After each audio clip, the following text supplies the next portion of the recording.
नमस्कार। Communication today के गुरु मंत्र श्रृंखला में आज हमारे साथ हैं भारतीय जनसंचार संस्थान ढेंकानल उड़ीसा के क्षेत्रीय निदेशक प्रोफेसर मृणाल चटर्जी। प्रोफेसर मृणाल चटर्जी का जन्म पश्चिम बंगाल के बर्धमान जिले में हुआ, लेकिन पढ़ाई लिखाई बिहार और उड़ीसा के अलग अलग अंचलों में हुई। अपनी पढ़ाई के बाद मूल रूप से काम आपने उड़ीसा में किया और उसमें काफी वैविध्य रहा। सक्रिय मीडिया में काम करने के बाद उन्होंने शिक्षण को अपने करियर के रूप में चुना और आईआईएमसी जैसे प्रतिष्ठित संस्थान, जिसे अब डीम्ड यूनिवर्सिटी का स्टेटस दे दिया गया है, वहां आप लंबे समय से अध्यापन कार्य कर रहे हैं। उनके जीवन के बहुत सारे पहलू हैं जिन पे हम आज चर्चा करेंगे। प्रोफेसर मृणाल चटर्जी, आपका स्वागत। और आपके जो जीवन के अलग अलग पक्ष हैं, किस तरह से आपकी पढ़ाई लिखाई हुई, कैसे आपने अपने करियर के बारे में चुना, सोचा, ताकि हमारे जो मीडिया कर्मी है इस क्षेत्र में आना चाहते हैं, जो युवा हैं, वो कहीं प्रेरित हो सकें, उस दृष्टि से आज हम आपसे संवाद करेंगे। तो शुरुआत करते हैं आपके बचपन से और उस पारिवारिक परिवेश से। आपका जन्म जिस गांव में हुआ, उस समय वहां का माहौल और परिवार में आपके माता पिता, उनका किस तरह का, मतलब किस तरह के रोजगार में थे, क्या वो काम कर रहे थे, उनका मार्गदर्शन आपको किस तरह से मिला। तो आज जीवन के उस छठे दशक में आपको हम उस बचपन की दुनिया में ले जाते हैं, उस रोमांच को, उस समय के उस वो जो क्षण थे उनको याद करते हुए आप हमारे जो कम्युनिकेशन टुडे का ये जो मंच है उनके साथ अपने कुछ अनुभव साझा करें। मृणाल जी। मेरा जन्म हुआ था काटुआ, वर्धमान जिले की एक शहर है, बड़ा प्राचीन सी शहर है, हिस्टोरिकल टाउन कह सकते हो आप। The claim to fame of Katua town is, यहाँ प्रभु गौरांग के, जिसको निताई कहते हैं, जो वैष्णव वैष्णव सेक्ट की रचयिता प्रारंभिक पुरुष थे, उनकी जनेवी यहाँ हुआ था और उनके जो गुरु हैं केशव भारती, वो काटवा में थे। तो इसको वैष्णव जो हैं वो इसको एक तीर्थ क्षेत्र मानते हैं। तो मेरा जन्म तो वहां हुआ, बट 2-2.5 साल के उम्र में ही मेरे पिता माता के साथ वो चले आए उड़ीसा। रोजगार, शायद यहाँ एक नौकरी मिली तो वहां आ गए। मुझे कुछ सालों तक बिहार में रहना पड़ा, क्योंकि मेरा नाना बिहार में थे। जमालपुर, मुंगेर जिला की एक शहर है जमालपुर, वहां पर रेलवे की बड़ी फैक्ट्री है, तो वहां वो काम करते थे। तो पढ़ाई के लिए मुझे मुंगेर, जमालपुर भेजा गया। तो वहां मैं क्लास 2, 3, 4 तक पढ़ा। उसके बाद मेरे नाना की देहांत हो गया, उनका कैंसर हो गया था, और उसके बाद मैं आ गया उड़ीसा। ये एक बड़ा शायद वो होता है ना कि ऊपर वाला ही लिख देता है। तो जब मैं पहले आया उड़ीसा और मुझे कहा गया, तब तो अंग्रेजी मीडियम स्कूल वगैरह था नहीं, तो हमारे घर के बिल्कुल पास ही स्कूल था जिसके मीडियम था उड़िया, और मुझे उड़िया बिल्कुल आता ही नहीं था, मैं बिहार से आया था। और इम्तिहान जो है वो 3-4 महीना ही रह गया था। अगर वो मैं नहीं करता तो फिर मुझे और 1 साल पीछे हो जाना पड़ता। तो मुझे कहा गया कि आपको उड़िया सीखनी है, और मुझे वहां एक गृह शिक्षक नियुक्त किया गया, तो वो मुझे सिखाएंगे। तो उन्होंने मुझे वो जो होता है ना, प्रथम जो लिखते हैं उड़िया भाषा, ऐसा है कि उड़िया भाषा शिक्षा के प्रारंभ में वो एक सर्कल बनाते हैं, उसे कहते हैं जगन्नाथ जी की आंखें। मुझे उन्होंने एक पन्ने पे वो सर्कल बनाया और बोला, इस सर्कल पे एक बार तुम भी इसको ऐसे घुमाओ। मुझे अभी तक याद है, या तो फिर मुझे बार बार ये याद दिलाया जाता है, मेरे माँ सब दिलाते हैं, कि मैंने कहा था कि ये गोल गोल मैं नहीं पढ़ूंगा। तो सबने कहा कि तू कर, ये बड़ा पूजा की टाइम है, तुझे ये देंगे, तुझे वो देंगे, तो फाइनली मैंने किया, और संजोग देखिए तब से आज तक मेरी जो सृजनात्मक लेख है वो मैं उड़िया में ही लिखता हूँ। तो ये शायद डेस्टिनी था कि मैं उड़िया भाषा को ही अपनाऊं, और उड़िया भाषा में ही मेरे शिक्षा, प्रारंभिक शिक्षा जो है क्लास 4 से ऑनवर्ड्स मैं उड़िया भाषा में ही किया। लेकिन मृणाल जी, यहाँ मुझे लगता है आपका जन्म हुआ बंगाल में, 2-2.5 साल आप वहां रहे, तो वो जो परिवेश था निश्चित रूप से आप पर बांग्ला का प्रभाव होगा, क्योंकि घर में बांग्ला तो बांग्ला घर में बोलते ही हैं, बांग्ला बांग्ला बोलते थे। घर में बोलते हैं, हाँ, तो बांग्ला पढ़ते हैं। तो हाँ, एक हद तक हमारे घर में बांग्ला, हिंदी, उड़िया बाद में आया, हाँ, और हाँ, अंग्रेजी, ये चारों जो भाषा हैं वो हमारे घर में घुल मिल जाते थे। और ओके, हम जहाँ रहते थे वो हम्म, एक स्टेशन के पास जो होता है ना, कि स्टेशन कॉलोनी टाइप, हम्म, भद्रक एक बड़ी स्टेशन है, उसके पास में ही जो इलाका है उसे चरंपा कहते हैं, वहां हम रहते थे। वो हम्म, उसकी जो माहौल है वो बड़ा कस्मोपोलिटन टाइप है। वहाँ मारवाड़ी भी रहते थे, गुजराती भी रहते थे, मुस्लिम्स भी रहते थे, बहुत सारे, मैंने क्योंकि वहाँ एक बड़ी रेलवे स्टेशन भी है, तो बहुत हम्म, सारे भाषा की प्रभाव हमारे बचपन में हम पे पड़ा। ओके। तो वो जो भाषा सीखने की या फिर भाषा के साथ घुल मिल जाने की जो प्रक्रिया शुरू हुई तब तब से वो अब तक चलता रहा। तो आपका जो बचपन है वो एक तरह से विभिन्न भाषा भाषियों के जो आपके पड़ोसी थे उनके बीच में बीता, और इसका लाभ ये हुआ कि आपको बंगाली, हिंदी, उड़िया और अन्य भाषाओं की भी जानकारी जी। हो गई। तो आपने प्राथमिक और मैं कक्षाओं में। आपको एक बड़ी हाँ, मजेदार किस्सा बताऊं। हाँ, जैसे हाँ, मैंने बताया कि मैंने उड़िया सीखा, तब हमारा जो क्लास 4 की एग्जाम था वो 3-4 महीना ही बस था। हम्म, और मजे की बात है, इम्तिहान में मैं बैठा और मैं ही फर्स्ट आया। वाह, टीचर्स भी हैरान थे, बोले ये फर्स्ट कैसे आ गया, अभी तो उड़िया सीखा ये। तो शायद मुझे लगता है मैंने उड़िया नहीं सीखा, उड़िया ने मुझे अपनाया, उड़िया भाषा मुझे अपना लिया। भगवान जगन्नाथ की कृपा आप पे रही। जी, लेकिन जो जी ना। आपने बात कही, मुझे लगता है आपने वैष्णव धर्म, जहाँ बंगाल में आप थे, तो आपका जो बिल्कुल बचपन था, शैशव काल था, वहाँ वैष्णव धर्म का अप्रत्यक्ष रूप से प्रभाव, और फिर जगन्नाथ भगवान का आप पर आशीर्वाद रहा। तो क्या आगे चलकर ये कुछ इस तरह का जो आध्यात्मिक माहौल आपको मिला, उसका भी आपके व्यक्तित्व में कहीं प्रभाव पड़ा, उसका कहीं इस तरह की पता अनुभूतियां हैं नहीं, आपको? हम्म, पता नहीं, कॉन्शियसली नहीं, क्योंकि हम्म, हमारे घर में एक्चुअली लेफ्टिस्ट का माहौल ज्यादा था। अच्छा, अच्छा, इनफैक्ट मेरे चाचा जो थे वो कट्टर लेफ्टिस्ट थे। तो ये पूजा पाठ, धर्म, इनसे थोड़ा दूरी ज्यादा बनाए रखते थे। इन्वॉल्व नहीं थे। बट शायद ये कहीं ना कहीं प्रभाव तो था। हम्म, बनावट जी, मुझे लगता है कि आप जितना भी कोशिश करो, हम्म, जो धरोहर रहता है, जो हम्म, सांस्कृतिक धरोहर रहता है, कहीं ना बिल्कुल, कहीं आपके दिलो दिमाग में वो उसकी जो छाप है वो छोड़ ही देता है। अभी बिल्कुल, अभी मैं बिल्कुल, जो मशहूर शायर हैं जावेद अख्तर साहब, उनकी एक हम्म, वार्तालाप सुन रहा था। उन्होंने भी हम्म, यही कहा कि मैं एथिस्ट हूं, पर कॉन्शियसली मैं एथिस्ट हूं, लेकिन मैंने ऐसे ऐसे भजन लिखे, पता नहीं ये कैसे लिखे हैं मैंने। जैसे कि लगान की जो भजन है वो हाँ, सारी हाँ, आप अगर सुनोगे तो जी, बहुत ऊंचे लेवल की आध्यात्मिक चेतना अगर नहीं है तो वो भजन हम्म, लिख नहीं सकता आदमी। हम्म। बट वो कॉन्शियसली एथिस्ट है। हाँ, तो मुझे लगता है कि आपके अवचेतन में जो वो आध्यात्मिक ऊर्जा शायद, थी, शायद उसने आपको रचनात्मक लेखन की ओर प्रवृत्त किया कालांतर में। ये शायद, तो मैं ये नहीं जी, कहूंगा कि कॉन्शियसली किया हाँ, है। लेकिन हाँ, अवचेतन मन में जो था उसने कहीं प्रेरित किया। चलिए, ये आप बात कर रहे थे स्कूल एजुकेशन की, फिर आपने स्कूलिंग सारी आपकी उड़िया में होती है, फिर जी, हायर एजुकेशन में आपने किस तरह से विषयों का चुनाव किया, और क्या आपके जो अभिभावक थे, माता पिता थे, उन्होंने गाइड किया, या निर्णय आपका स्वयं का अपने अध्यापकों के साथ, मतलब किस जी, तरह से आपने विकल्प चुने हो? हमारे तब ना पूरा जो मार्ग है ना वो स्ट्रेट था। मेरे पिता जो हैं हम्म, उनको इससे कोई लेना देना था नहीं।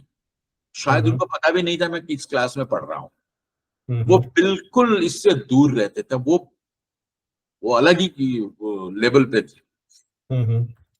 तो और तब के जमाने में बनावत जी, ये आप क्या पढ़ोगे ये तय आपके स्कूल टीचर करते थे, पिता माता नहीं करते थे, पड़ोसी नहीं करते थे, वो टीचर करते थे। और एक बिल्कुल सेट पैटर्न था, अगर आपके मैट्रिकुलेशन में फर्स्ट क्लास है तो आप साइंस पढ़ोगे, अगर आपका सेकंड क्लास है तब के जमाने में तो आप आर्ट्स पढ़ोगे, अगर आपका थर्ड क्लास है तो जाओ आप कॉमर्स। अच्छा। तो क्योंकि मुझे फर्स्ट क्लास मिला था, बाय डिफॉल्ट मैं साइंस गया।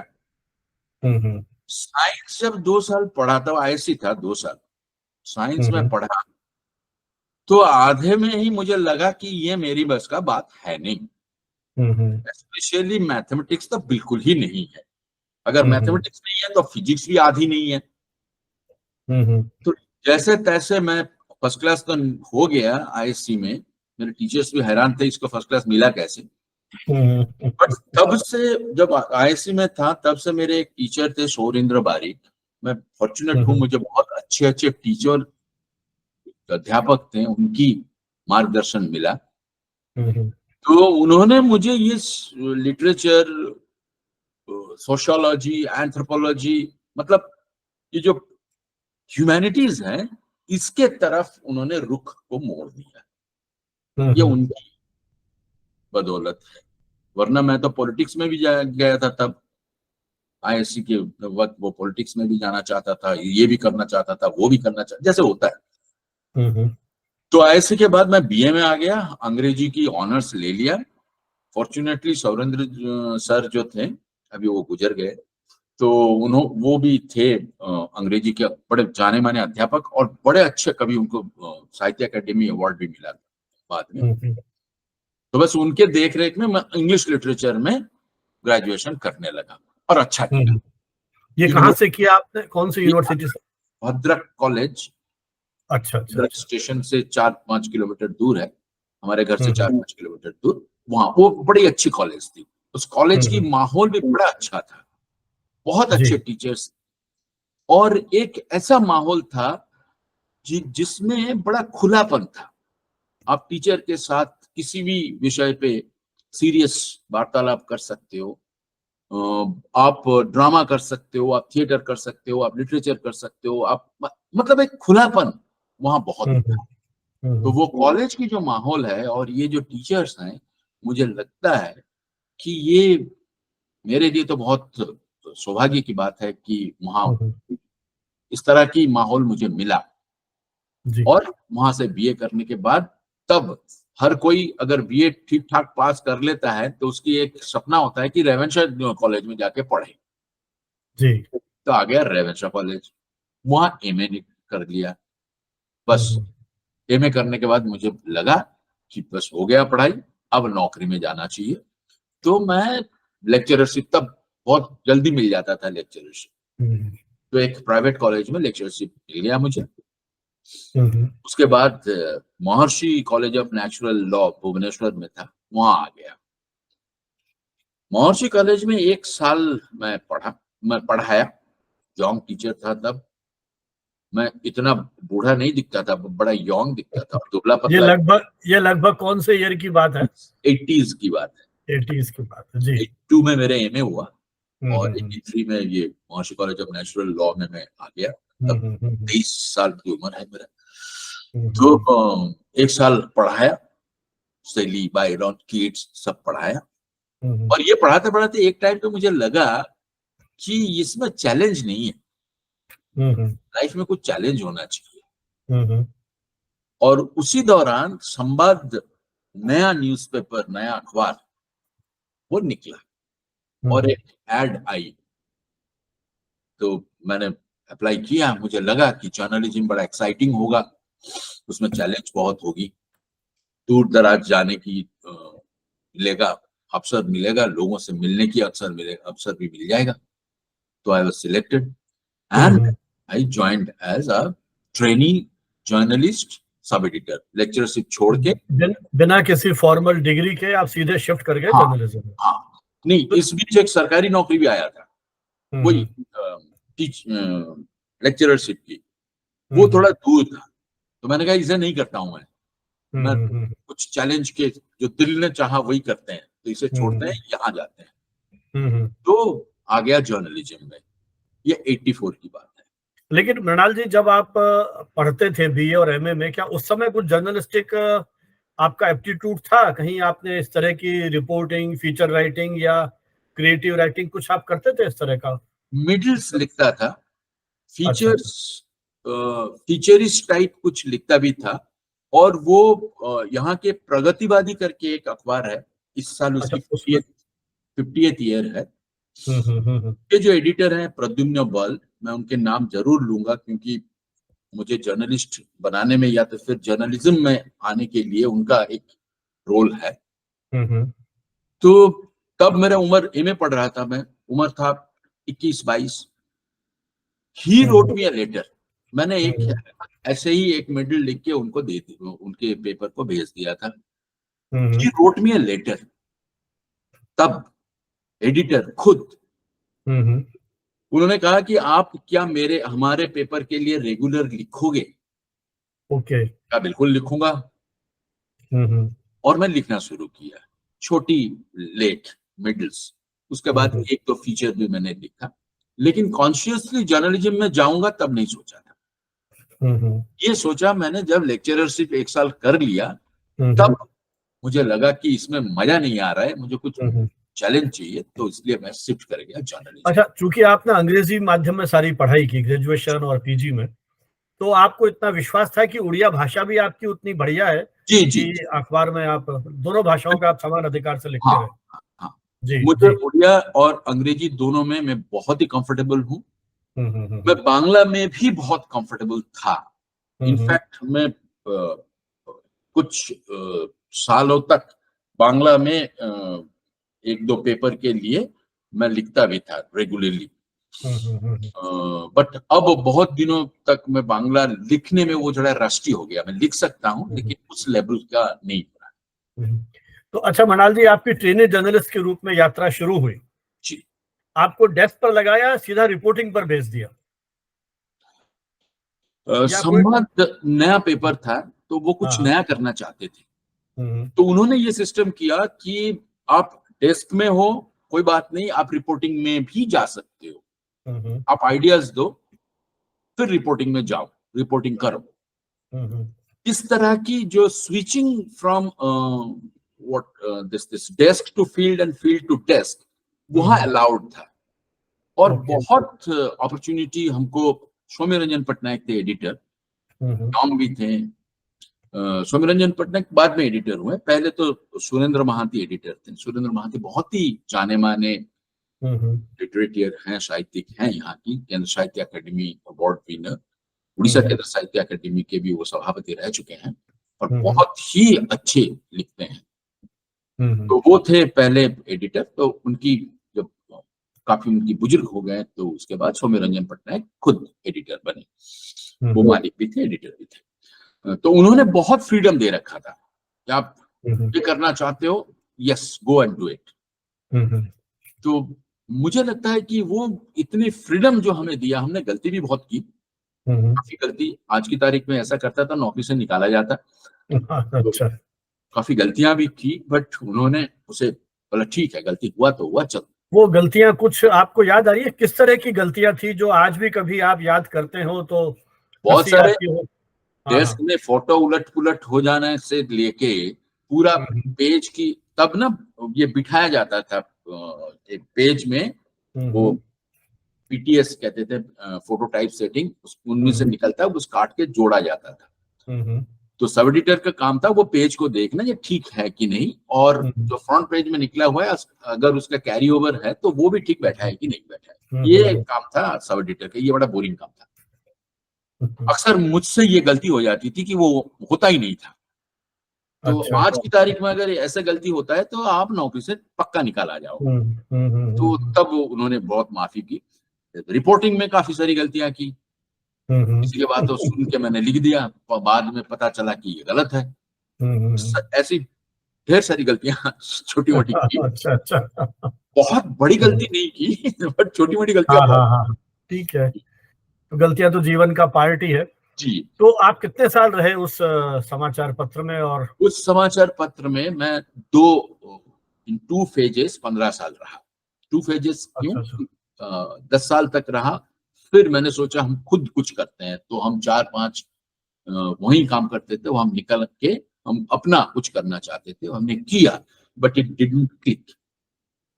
प्रोडक्ट वाज गुड, एक न्यूज अखबार निकाला, अखबार था, बट हमारा वो बिजनेस कैसे, इसे मार्केटिंग कैसे किया जाए वो तजुर्बा नहीं था, हमने कर नहीं पाया। तो again I went back to Samvad. 15 साल, ये 2 फेज में 15 साल में संवाद। ये सारी यात्रा आपकी भुवनेश्वर में केंद्रित रही? नहीं, हम्म, विभिन्न जगह में। मैं 5 हम्म, साल एज कॉरेस्पॉन्डेंट, जैसे मैंने कहा, हमारा sub editor and hmm, reporting, hmm, ये दोनों में स्विच किया हम्म, जाता था। हम्म, तो मुझे बारीपदा, मयूरभंज लार्जेस्ट डिस्ट्रिक्ट है उड़ीसा के, वहां के कॉरेस्पॉन्डेंट करके मैं 5 साल वहां रहा। कटक में कुछ दिन रहा, फिर बारीपदा से मुझे एडिशन इंचार्ज करके बालेश्वर भेजा गया, नॉर्थ उड़ीसा के एक एडिशन बना और उसके इंचार्ज करके मुझे वहां भेजा गया। तो उड़ीसा के 3-4 जगह मुझे रहने की अवसर मिला। तो ट्रेनी जर्नलिस्ट से रेजिडेंट एडिटर तक की आपकी यात्रा, ये जो 15 वर्ष का समय, कुछ वर्ष आपने दूसरे प्रयोग किए, तो एक पत्रकार के रूप में किस तरह से आप अपने आप को उस दौर में आज महसूस करते हैं? जो कुछ आपने कंट्रीब्यूट किया, नए प्रयोग किए, तो किस तरह से एक, चूंकि जिन जिन मृणाल जी को मैं देखता हूँ क्रिएटिव हैं, रोज आजकल जिस तरह से काम कर रहे हैं, तो उस दौर में आपने किस तरह के प्रयोग किए और आपके जो प्रतिस्पर्धी समाचार पत्र थे उनके साथ उस कंपटीशन को किस तरह से फेस किया, उसके बारे में कुछ याद हो तो बताइए। 3-4 चीजों की प्रयोग मैं नहीं कहूंगा मैं खुद अकेला किया। न्यूज़पेपर में जो भी करते हो आप टीम वर्क करते हो, हाँ हाँ। टीम मीटिंग होती है, आप आइडिया देते हो, हम्म, तो हर कोई आइडिया मेरा कहना ठीक नहीं रहेगा, तो हमने मिलके वो किया। हम्म, इनफैक्ट संवाद बहुत जल्द नंबर 1 न्यूज़पेपर इन उड़ीसा बन गया बिकॉज ऑफ दीज आइडियाज। और सौम्य रंजन पटनायक जो हैं वो भी बहुत, उनकी भी आइडियाज भी बहुत थे, और अच्छे आइडिया को एक्सेप्ट करना और उसे इमीडिएटली इंप्लीमेंट करना, ये बैकअप भी वो बाखूबी देखते थे। हमने बहुत सारे एक्सपेरिमेंट्स किया। पहला एक्सपेरिमेंट किया कि न्यूज को लिखने की जो प्रणाली है उसमें इसको ज्यादा सरल किया, ज्यादा फीचरिश किया, उसमें ज्यादा कलर डालने की कोशिश की, जिसे पढ़ते ही आपकी वो दृश्य आपके सामने आ जाए।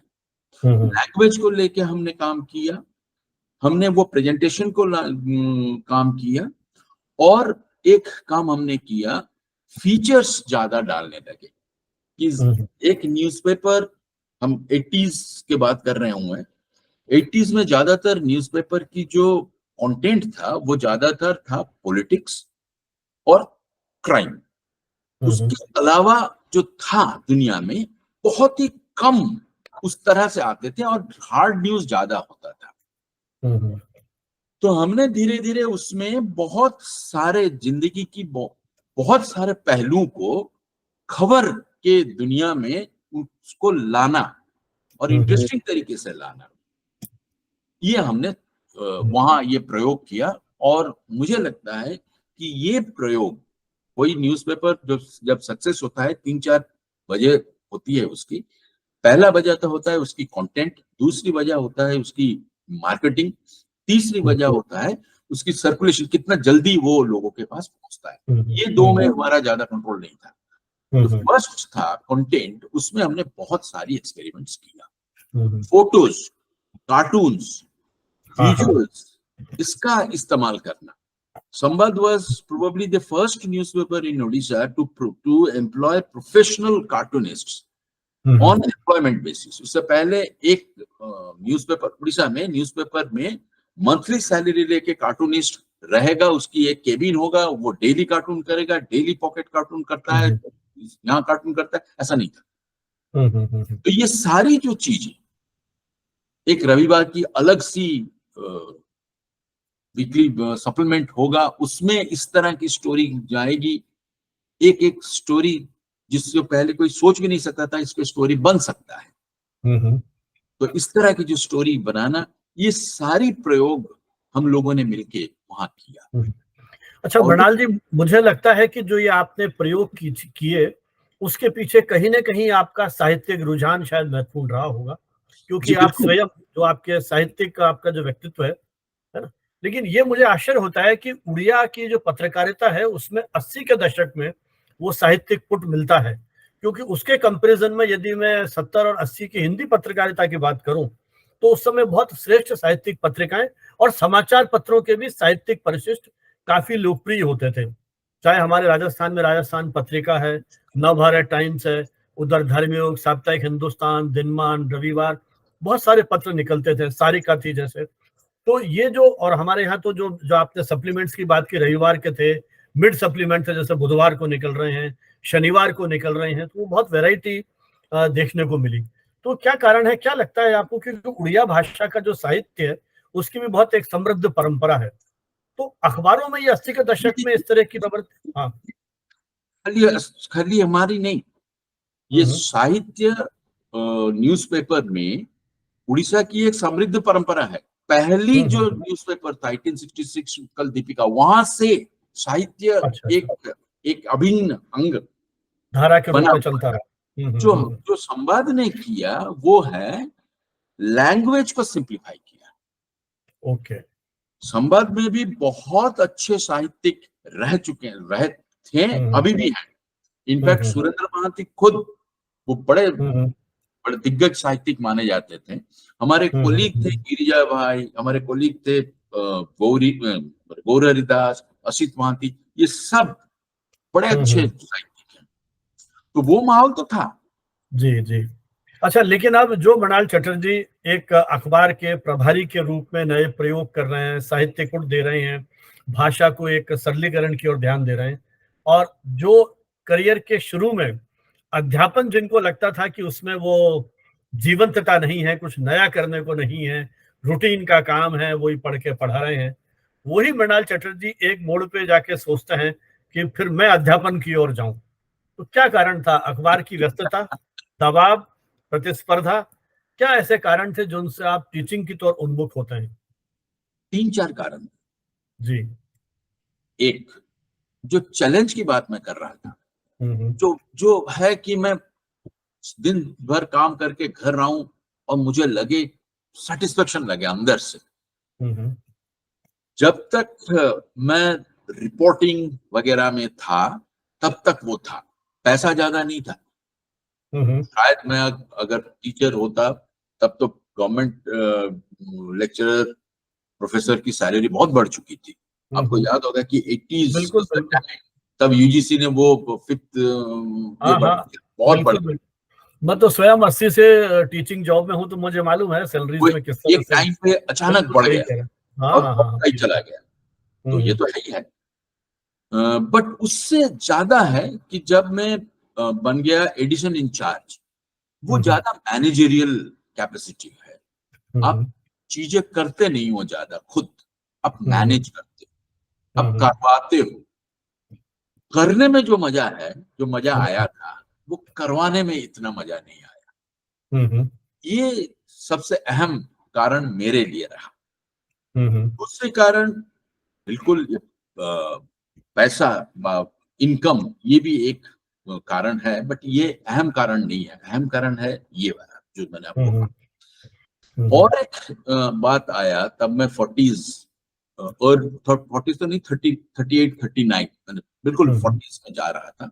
हम्म तब मैंने सोचा कि जितना ये जर्नलिज्म में कंटेंट डेवलपमेंट में सीखना था मैंने हम्म सीखा, जितना प्रयोग करना था मैंने करा,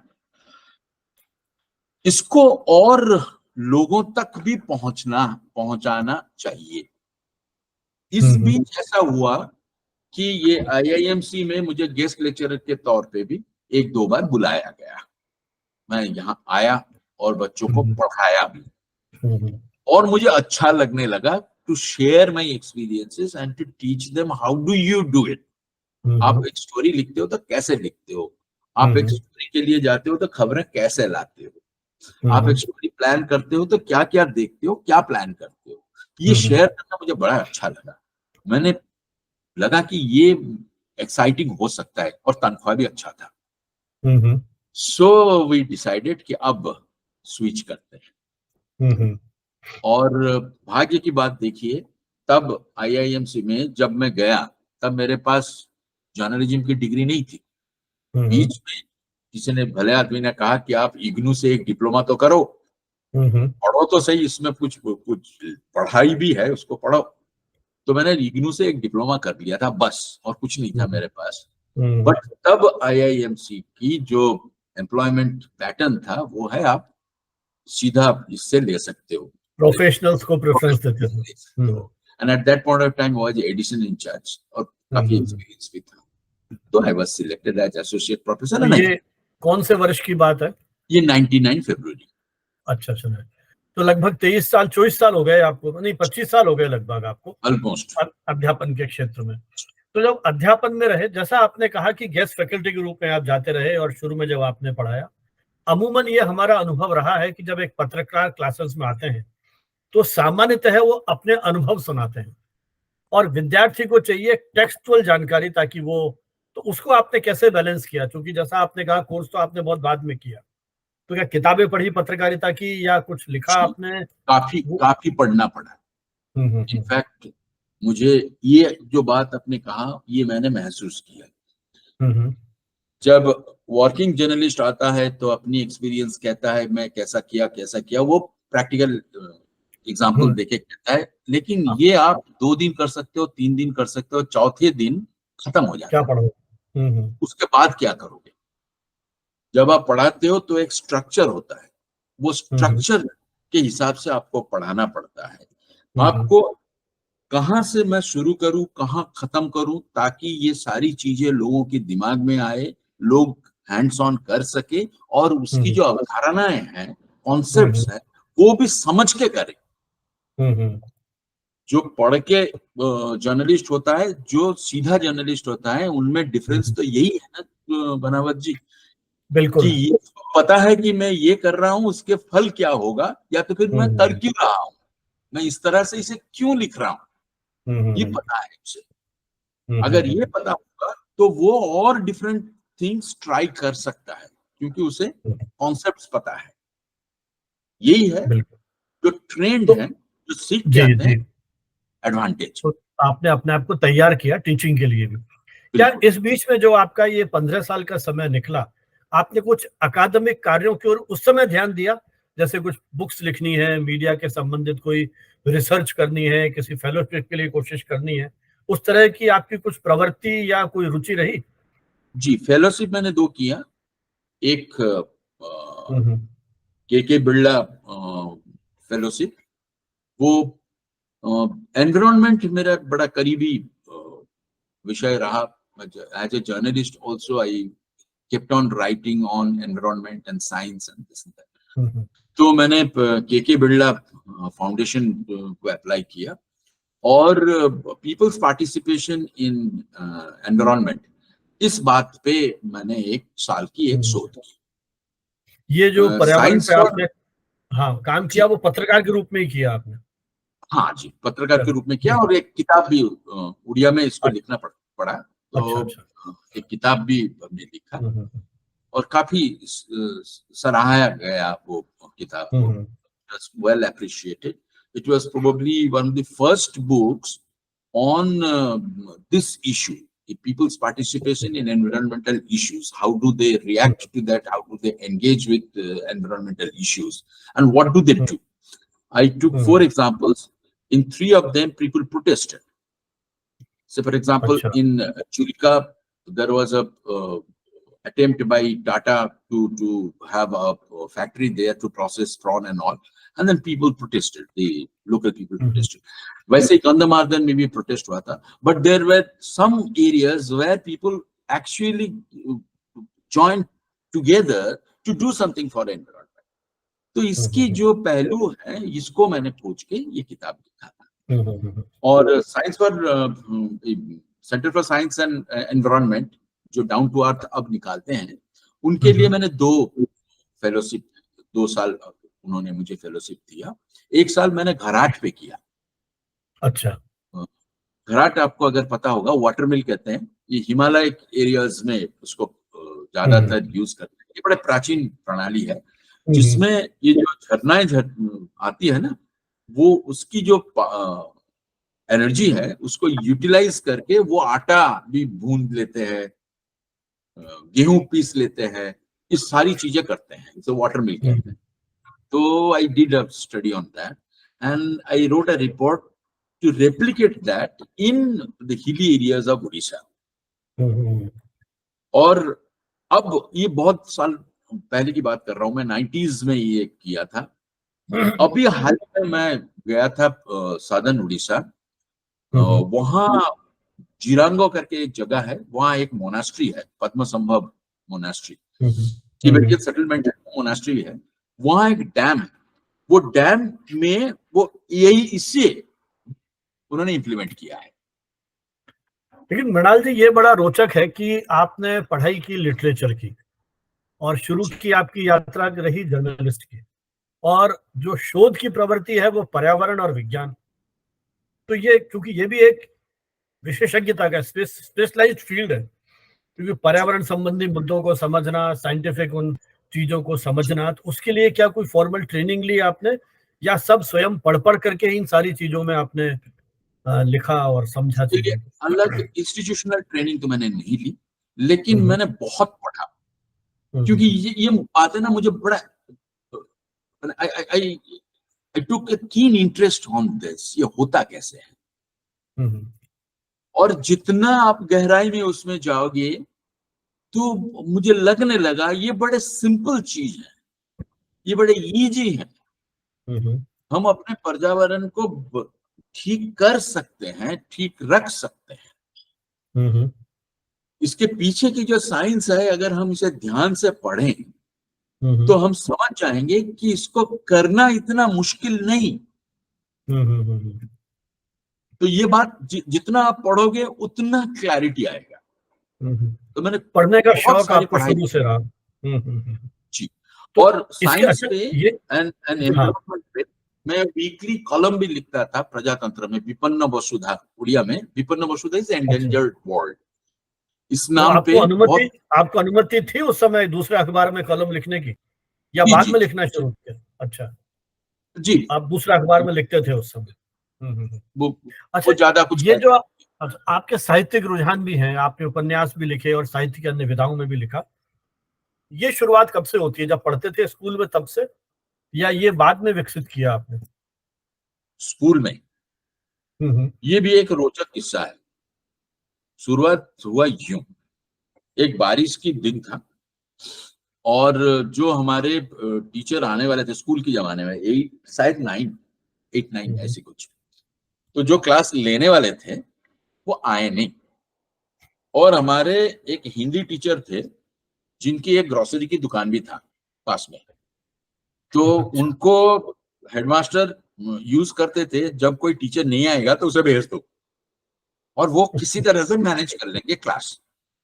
तो उन्होंने उनको भेजा गया, वो आए हैं और उन्होंने कहा, देखो बच्चों, बारिश हो रहा है, मौसम बड़ा अच्छा है, आप यूं करो कि एक स्टोरी लिखो और क्लास खत्म होने के बाद मुझे दे देना। कह के वो निकल गए, शायद अपने दुकान चले गए, कहीं भी चले गए। तो हम में से कुछ लोग बाहर निकल गए खेलने और कुछ लोग मेरे जैसे बैठे, तो सोचा है कि एक लिख के देखते हैं कैसे होता है। तो हमने लिखा, क्या लिखा याद नहीं मुझे, लेकिन लिखा और टीचर को दिया भी। टीचर तुरंत इसको लेके हेडमास्टर के पास, हेडमास्टर ने मुझे शाम को बुलाया 4 बजे। मैं तो डरा सहमा हुआ, उस जमाने में हेड सर बुला रहे हैं मतलब कोई कांड आपने किया होगा। तो वहां पहुंचा तो हेडमास्टर देखा कि, बोला, बेटा आपने ये खुद लिखा? मैंने कहा जी मैं खुद लिखा। बोले ये बहुत अच्छा लिखा, मेरा तो जान में जाना ही। बोला आप और लिखो।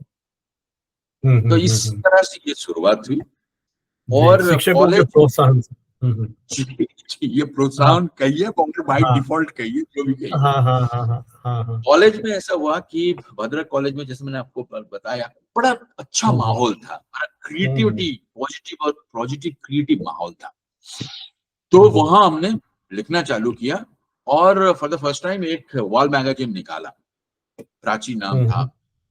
और मैंने एडिटर होने की लालच में हमने खुद ही निकाल लिया और टीचरों के पास भी चला गया, बोला आप भी दीजिए लेख, तो हम वहां छापेंगे, हम वहां लगाएंगे, छापेंगे तो नहीं लगाएंगे। मेरे एक दोस्त था, बड़ा अच्छा ड्राइंग करता था, इब्रारुल्लाह, डॉक्टर बन गया, अब बड़े डॉक्टर है।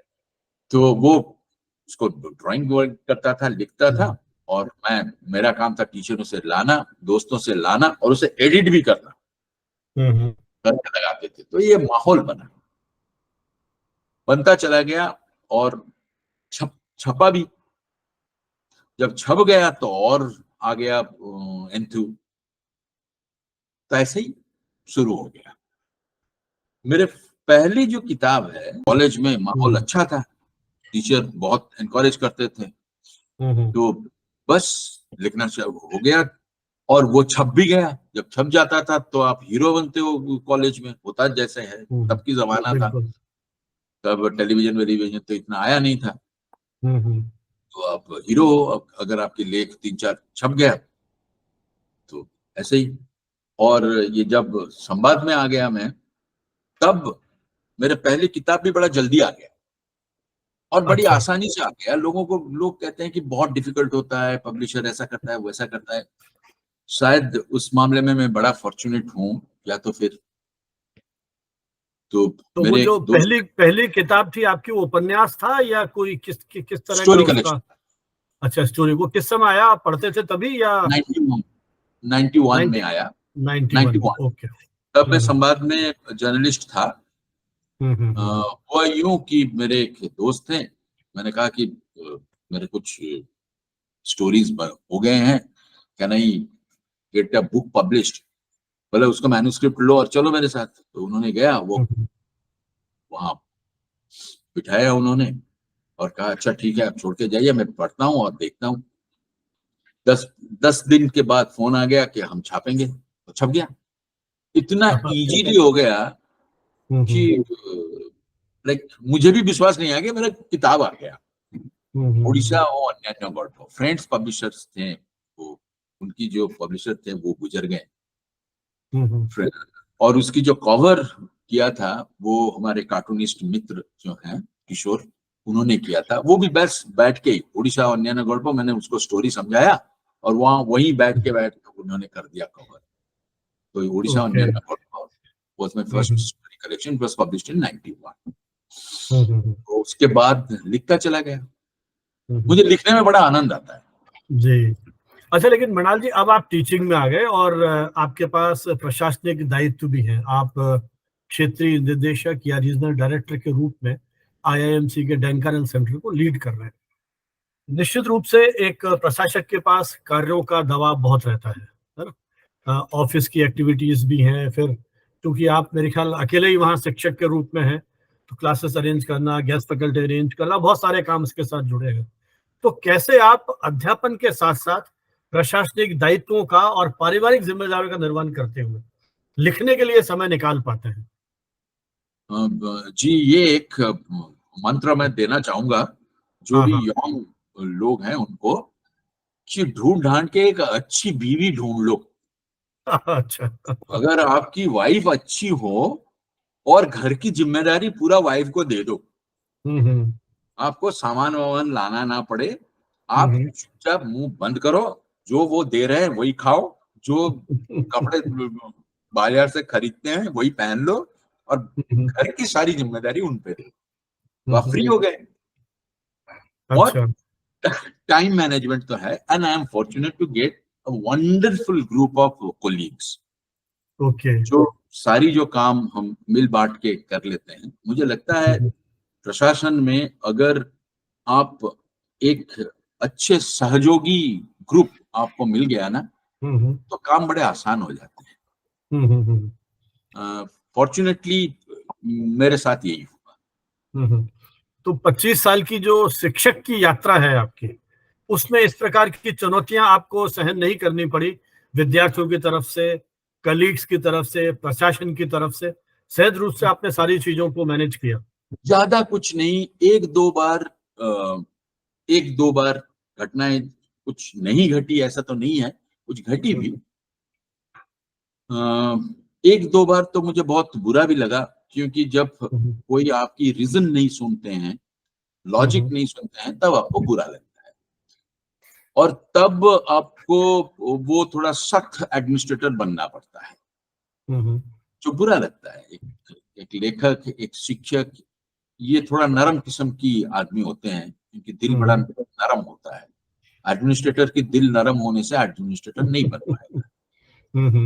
तो एक आध को बनना पड़ा, बड़ा दर्द की घड़ी है, बट बनना पड़ा, सिचुएशन मैनेज करना पड़ा।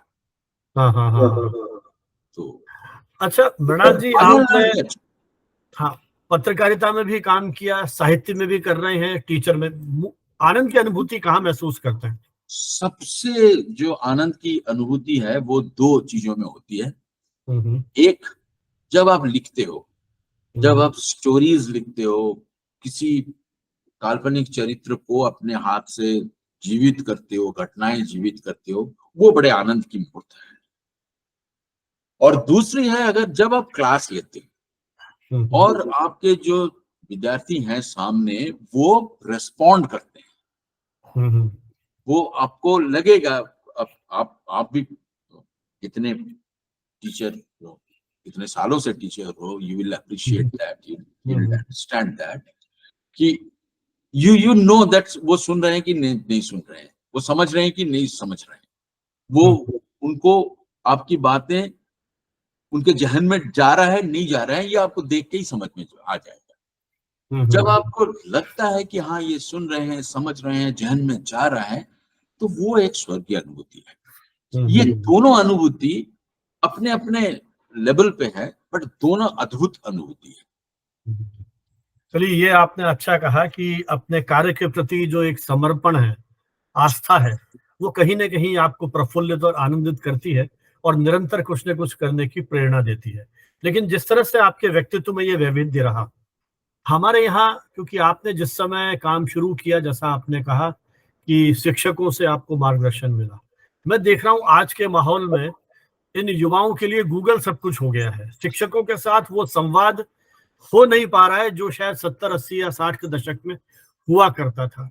तो आज की पीढ़ी के उस चुनौतियों को देखते हुए, उनके सामने जिस तरह के संकट हैं, जिस तरह का वो अध्ययन कर रहे हैं, जैसा आपने कहा बहुत पढ़ते हैं, और मेरे ख्याल आज के दौर का सबसे बड़ा संकट ही ये स्व अध्ययन की है ना? हम केवल जो शॉर्टकट है उसमें चले गए हैं। उस समय शायद इतने हमारे पास प्रलोभन नहीं थे, आज सोशल मीडिया के 50 तरह के प्लेटफॉर्म। तो उस सारे दौर में आप नई पीढ़ी से किस तरह की अपेक्षाएं करना चाहेंगे, कि चाहे वो पत्रकारिता में जा रहे हैं, शिक्षण में जा रहे हैं, साहित्यिक लेखन की ओर है, कहाँ अपने जीवन को सफल सार्थक बनने के लिए, अपनी आशा आकांक्षाओं को पूरा करने के लिए किस तरह से वो अपनी पूरी व्यू रचना करें? क्या सोचते हैं आप? जी, मैं जो यंग स्टूडेंट्स हैं उनको बस यही कहना चाहूंगा जो विवेकानंद की वाणी है। उन्होंने बांग्ला में ये कहा था कि चालाकी द्वारा कोनो महत् कार्य হয় না, चालाकी ये शॉर्टकट गई है। तो शॉर्टकट से अच्छी चीजें नहीं होती। 10 मिनट में साहब फास्ट फूड ही बनेगा, दम बिरयानी कभी नहीं बनेगा। तो वो चीजें परकोलेट करने के लिए भी टाइम लगता है, तो वो आपको देना पड़ेगा। ये मैं अपने स्टूडेंट्स को भी यहाँ बताता हूँ, जहां जाता हूँ ये भी यही बताता हूँ कि आप जितना पढ़ोगे, जितना आपके जहन में जाएगा, उतना आपकी जो मस्तिष्क वो क्रियाशील होगा। It's like putting fertilisers. और रासायनिक खाद मत डालो, दिमाग खराब कर देगा। ऑर्गेनिक खाद डालो, पढ़ो, एंगेज रहो, जो जानते हैं उनसे संवाद में रहो, तो आपकी जो ब्रेन है वो और फर्टाइल होगा और फर्टाइल ब्रेन से ही नए आइडियाज आएंगे, इनोवेशंस आएंगे। ये मैं हर यंग स्टूडेंट, यंग स्कॉलर को यही बताना चाहूंगा। और शॉर्टकट में मत जाइए, शॉर्ट सर्किट ही होगा। शॉर्टकट में वो संभावनाएं नहीं है, हम कुछ कर नहीं पाएंगे। और ये आपने बिल्कुल सही कहा कि पढ़ने की आदत हमारी युवा पीढ़ी डाले तो शायद कुछ वो अपने जीवन में कर पाएगी। मृणाल जी, जैसा भी हमारे यहाँ नौकरियों का है, एक समय आता है कि हम सेवानिवृत्त होते हैं, तो आगे आप अगले 10-15 साल में स्वयं को कहाँ देखते हैं? अब तक आपने अपनी लगभग ये जो करीब 40-45 साल की जो आपकी अकादमिक और प्रोफेशनल जर्नी है, उसमें निश्चित रूप से एक संतोष की अनुभूति तो आपको है ही, लेकिन फिर भी कुछ चीजें ऐसी होंगी जो आप शायद नहीं कर पाए। आपने पीएचडी की उपाधि ली, फिर आपने डिलीट भी किया, लगातार एक कमिटमेंट के साथ आप काम करते जा रहे हैं, तो फिर भी कुछ ऐसी इच्छाएं जो पूरी नहीं हो पाई, या आगे अब 10-15 साल में आप ऐसा क्या नया कुछ करना चाहते हैं जो आने वाले समय में आपकी दृष्टि में कि मृणाल चटर्जी को उस रूप में याद रखा जाए? जी, 3-4 चीजें मैं करना चाहता हूँ। अब रिटायर करूंगा मैं एट द एज ऑफ 65 इन 26 के बाद 70 तक मैं कुछ ना कुछ शिक्षण के साथ जरूर जोड़ा रहूंगा। और मेरे मनसा ये है कि 3-4 किताबें तो जरूर मुझे लिखनी है, उड़िया में और अंग्रेजी में। ज्यादा उड़िया में, कम अंग्रेजी में। अंग्रेजी में लिखने वाले बहुत हैं, उड़िया में ज्यादा किताबें नहीं है, इसलिए मुझे उड़िया में लिखना है। और वो लेखन साहित्यिक है या पत्रकारिता पर भी आपको टेक्स्ट पत्रकारिता पर ही at least 5 books, 3 in Odia and 2 in English I have to write, I will write. ये एक। दूसरी है, कुछ शोध मेरे बाकी रह गया है। कार्टून मेरे बड़ा प्रिय चीज है, तो cartoon and cartoonist in India, इस पे एक अच्छी एकेडमिक किताब लिखने की मेरी मंशा है। मैंने 1 साल सबैटिकल लिया है, ये जुलाई से for 1 year I am on sabbatical, तो मैं इस पे लिखूंगा। एक और 2-3 अच्छी बड़ी उपन्यास, थोड़ा रिसर्च बेस्ड उपन्यास लिखने की मेरी मंशा है। एक है गुरु पद्म संभव। गुरु पद्म संभव वो तांत्रिक बुद्धिज्म में उस सेकंड बुद्धा की मान्यता पर उनको दिया जाता है। इंडियन बुद्धिज्म में वो बड़े महान स्थान पे हैं। कहा जाता है कि वो उड़ीसा के हैं, तो उनको केंद्र में रख के एक उपन्यास लिखने की मेरे मंशा है। And it should be kind of one good उपन्यास जिसके लिए ये रहेगा, ये मेरे मंशा है। और 2-3 उपन्यास की चीजें मेरे दिमाग में है। एक और काम मैं आधी रह गया है, वो है उड़िया में एक मीडिया डिक्शनरी। जी, हिंदी में है, बांग्ला में भी है। बांग्ला में बड़ा अच्छा नहीं है बट है, उड़िया में है नहीं। तो एक मीडिया डिक्शनरी की काम लगभग 20-25 शतांश हो चुका है। It needs to be looked into, तो वो मैं खत्म करूंगा। ये जो 7-8 बातें आपको बताया, ये मेरे उस लिस्ट में है। पता नहीं कितना खत्म कर लूंगा, लेकिन खत्म तो करूंगा, कुछ ना कुछ तो करूंगा। नहीं, हम तो यही चाहते हैं कि आप इसी तरह से आजीवन रचनात्मक कार्यों में जुड़े रहें और जो सपने आपने देखे हैं आने वाले समय में वो पूरे हों। तो मैं तो हमारे मित्रों से जो हमारे इस चैनल को देख रहे हैं, यही कहूंगा कि देखिए किस तरह से एक बालक पश्चिम बंगाल के छोटे से गांव में जन्म लेकर के और किस तरह से बिहार और उड़ीसा में रहते हुए अपनी पढ़ाई के साथ साथ, जिस तरह से आपने बात की धर्म, दर्शन, आप तांत्रिक और रहस्य की उस दुनिया की बात कर रहे हैं, उसके साथ साथ पत्रकारिता के अलग अलग पक्षों पर और फिर टीचिंग में और शोध में, मतलब कितने सारे आपने फ्रंट जो है अपने जीवन में खोले हैं। और सभी में आपने जो कुछ कंट्रीब्यूट किया है वो अपने आप में एक जैसे कहना चाहिए कि एक ऐसा पैरामीटर है जिस पर हम और आगे बढ़ने की बात कर सकते हैं। मेरा इशारा उत्कृष्टता की ओर है। जिस तरह से आपने जो काम हाथ में लिया है उसको बहुत ही भली भांति संपन्न किया है और पत्रकारों की एक नई पीढ़ी को तैयार करने के लिए जिस तरह से आप प्रतिबद्ध हैं, निश्चय ही ये बहुत ही सराहनीय काम है। हमारी शुभकामनाएं आपके साथ हैं कि आप इसी तरह अपने मित्रों को और अपने विद्यार्थियों को मार्गदर्शन देते रहें और आपकी ये रचनात्मक यात्रा इसी तरह से जारी रहे। हम हमारे सभी मित्रों से अनुरोध करते हैं कि हमारे इस श्रृंखला को, हमारे जो ये छोटे-छोटे प्रयास हैं शैक्षिक जागृति के, इस शैक्षिक अभियान को गति देने के लिए हमारे इस चैनल को सब्सक्राइब करें, कमेंट करें, अपने मित्रों के साथ साझा करें, ताकि हमें एक और कहना चाहिए कि काम करते रहने की प्रेरणा मिले। मृणाल जी, आपका बहुत-बहुत आभार, धन्यवाद कि आप आए और अपनी जीवन यात्रा के अनेक पहलुओं के बारे में हमारे से बातचीत की, संवाद किया। धन्यवाद, शुभकामनाएं। आपको भी नमस्कार, सबको जो भी श्रोता हैं, दर्शक हैं, उनको नमस्कार। मुझे भी आपसे आभार व्यक्त करना है कि ये मौका मुझे दिया कि मेरे जीवन के कुछ पन्ने हम खोल के डिस्कस कर सकें। बस इसके पीछे हमारी दृष्टि यही रही है कि आज के मृणाल जी को तो हम जानते हैं, लेकिन उनका जो शुरू का जीवन था उसको भी इस बहाने समझे। बहुत बहुत धन्यवाद।